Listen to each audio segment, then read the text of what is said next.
Shalom fam, Solo Soul here, also known as Coach Arthur. If you're new to the channel, go ahead and hit that like, share, and subscribe button. And to my returning family, thank you. Today, fam, I have a short Hebrew nugget for you. Family, we have to understand when it's time to speak and when it's time to pray when we're dealing with spiritual warfare. We need to know who we're dealing with, what we're dealing with, and how to deal with it. Let's get into it. Shalom fam, I will not be long. I will not take up too much of your time today. I'm going to get directly to the point, and I'll try my best not to ramble. Before I do that, I'm going to tell you a little bit about this tea that I'm drinking. It's tea marsala. It's like the best thing that I've had since I've been in Tanzania. It's a spiced tea. It's ground up. It's cinnamon, cardamom, nutmeg. I usually add the hot water, the honey, coconut milk. You can use date syrup or maple syrup, whatever kind of sweetener you like. Trust me, it's amazing. You can do it in the morning time, afternoon, before you go to bed. Now that's if you like spiced tea. If you don't like spiced tea, this may not be for you. All right? Now, fam, enough is enough. Let's jump right into it. So our generation has many people who are cursed because they have decided to take sides with Satan. Families, communities, cities, and nations are contending with people who are traitors, outcasts, demonically captured, forsaken by Yah, and rejected. Many are already under the wrath of Yah for forsaking their creator and taking sides with the devil. Their name is not in the book of life.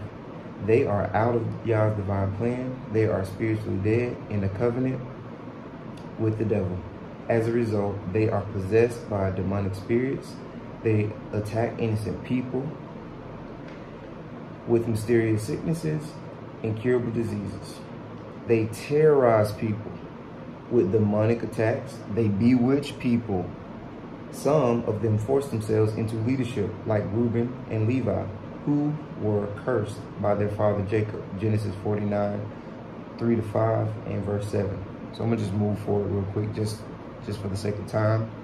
These cursed families raised great men and ganged up against the divinely constituted government of Moses. So even when Moses fell upon his face and sent for them to make peace with them, they refused to come. Instead, they used censers, vessels of burning to make rituals against Moses.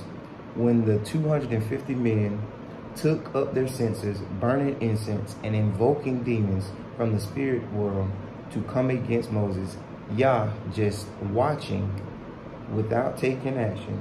Moses was a righteous man, the meekest of men upon the earth, who had never offended the 250 men for once. Yet Yah kept quiet in his case. Numbers 16 verses 1-3, 6, 5, and 12. Excuse me, fam. I'm so sorry about that. All right, let's move on. So this was Moses who fought in Egypt, like I mentioned. All right, fought in Egypt. He became a fugitive and lived in the wilderness for 40 years for defending the children of Israel. He confronted and conquered, all right, he conquered musicians, the highest occult body in Egypt, to defend the children of Israel.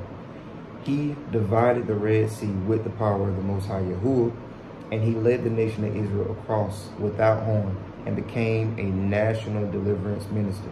All right, so I'm going to move forward. We know that the Most High Yahuwah provided manna, provided food and water for a stiff-necked people in the wilderness, okay?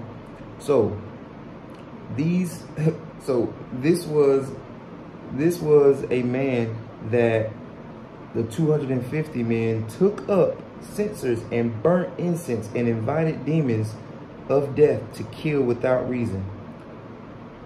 Fam, listen. If there's one witch in your family, office, birthplace, it doesn't matter, okay? You don't need to offend them before they attack you. All right, Moses did nothing to these 250 men for them to come up and attack him, okay? So you don't have to offend the wicked for them to come and attack you. I mean, just look, time after time, the Most High is warning us that the enemy is here to kill, steal, and destroy. Steal your destiny. Destroy what you got. Destroy your reputation. All right. So if you allow, so as we get further into this, we're gonna understand what Moses did wrong. What did he do wrong? Okay. So Moses never offended the cursed children of Reuben and Levi before they began to invoke spirits and summon him personally for his destruction. All right. They wanted him gone. They wanted him destroyed. These 250 men. So again, likewise, fam, we don't have to offend people of the occult. A witch, a warlock, all right, anybody under the control of demons, you don't have to offend them before they start summoning death upon you. All right, so once the evil spirit tells them to kill, they have no option before they no longer have natural affection, all right, to reason from right and wrong and have the power to say no. They have no affection for the elderly. They have no affection for women, children, families, no respect for your livelihood. Okay, because if some people have respect for your livelihood, they wouldn't treat you the way they treat us. And think about us as a people. If we respect the livelihood of our people and we cared about our own people, we loved our own people, we would support our own people more. I'm so thankful that I went to a HBCU, you know, because to see the love and the family, all right? So I'm a two-time FAMU rattler. And I have thick, tough skin, but guess what? I learned over time, like, that tough love that I received from a lot of my professors, it molded me and made me who I am today. My mom and my family know I cried through chemistry. I cried through anatomy. Some people went to school with me. They know we struggled. We struggled. We went in there and failed that test many times, okay? But that love and togetherness, man, that unity that we had in college. You know, some people leave college or leave high school and they forget about all that. They throw it all out the window. It's just our community of people. Not every group of people do that. But let me, again, I said I wasn't gonna ramble, but I'm rambling again. I'm gonna just move on, I'm sorry. Okay, so these people who are under demonic control, they don't have feelings for people or a person. They don't have feelings, you know, for a daughter, a brother, a wife, an old woman, an old men. All right. So Romans 1:31-32. All right. So fam, let me read this one more thing and then we're gonna wrap it up. All right, because I think y'all kind of get the point that, you know, we're getting at this evening. There's witches, wizards, warlocks, occult people are possessed with an unclean spirit, and they are under bondage. All right, once that spirit tells them to defile your daughter, your co-worker, their secretary, are killed, they have no option, even when they know that is not right. All right, so if they're asked to kill or defile you sexually or get some money or benefit from you, they will do everything possible to fulfill the vows to the devil. Excuse me, they'll do everything possible to fulfill those vows to the devil. So once they get you, you become a unconscious member and a tool of destruction for others and a tool to destroy yourself. So fam, we gotta rebuke that on this day. We have people who are trying to bewitch us as a people, or even our own people. But I said I wasn't gonna ramble. I'm not. I want to tell y'all something, a sidebar, but I'm not. I'm gonna just stick to it and learn how to stick to it. So we're gonna skip this part. I'm gonna point out something though. Most of us are not saying the correct prayers, okay? We're saying one-sided prayers. So this is something that's identified in this particular study, that Moses was a holy man and a true servant of Yah. He was called, he was commissioned, he was sent, and he was led to lead the children of Israel. But he allowed satanic agents to multiply evil altars up to 250. Excuse me, y'all. To begin, and they raised against him. All right, his prayers were one-sided prayers without supplication. Okay, in the spirit, and watching. Excuse me, y'all. Mosquitoes. All right, so without supplication. So fam, I want you to read Ephesians 6 And it says read 18 first, and then read 10, and then read 11. All right. So it is good to pray for the salvation and blessings of your enemy, but the enemies who are possessed with the spirit of death will never benefit from them until they are pressed to the wall by death from heaven through judgmental prayers. Fam, on the sidebar, an elder told me this very thing.